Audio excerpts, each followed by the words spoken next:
दोस्तों, कोई परफेक्ट नहीं होता। ये बात तो आप सबने सुनी ही होगी। कमियां हमारे जीवन का हिस्सा हैं।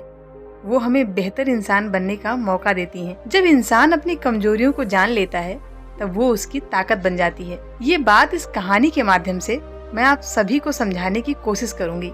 किसी गांव में एक किसान रहता था। वो रोज सुबह उठकर दूर झरनों से पानी लाने जाया करता था। इस काम के लिए वो अपने साथ 2 बड़े घड़े ले जाता था, जिन्हें वो डंडे में बांधकर अपने कंधे पर रखकर दोनों ओर लटका लेता था। उसमें से एक घड़ा कहीं से फूटा हुआ था और दूसरा बिल्कुल ठीक था।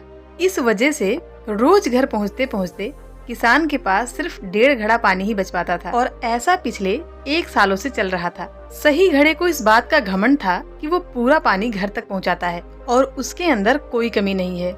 वहीं दूसरी तरफ फूटा हुआ घड़ा हमेशा इस बात से शर्मिंदा रहता था कि वो आधा पानी ही घर तक पहुंचाता है और किसान की मेहनत बेकार चली जाती है।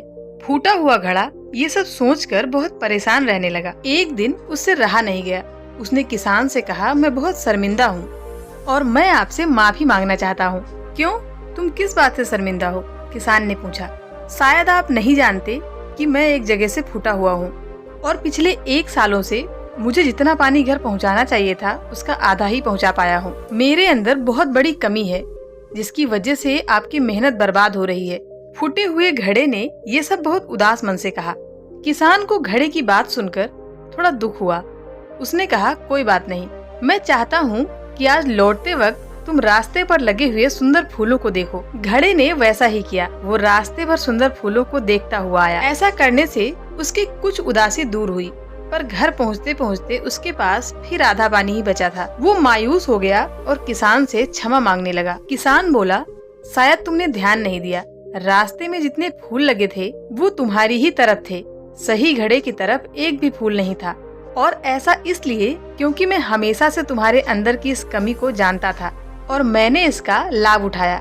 मैंने तुम्हारे तरफ वाले रास्ते पर रंग बिरंगे फूलों के बीज बो दिए थे। तुम रोज थोड़ा थोड़ा करके उन्हें सींचते रहे और पूरे रास्ते को इतना खूबसूरत बना दिया।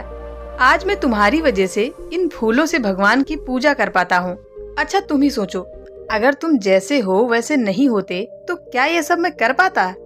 दोस्तों, हम सभी के अंदर कोई न कोई कमियां होती हैं और यही कमियां हमें अनोखा बनाती हैं।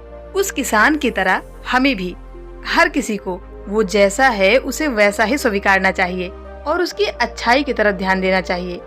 और जब हम ऐसा करेंगे तब फूटा हुआ घड़ा भी अच्छे घड़े से ज्यादा मूल्यवान हो जाएगा।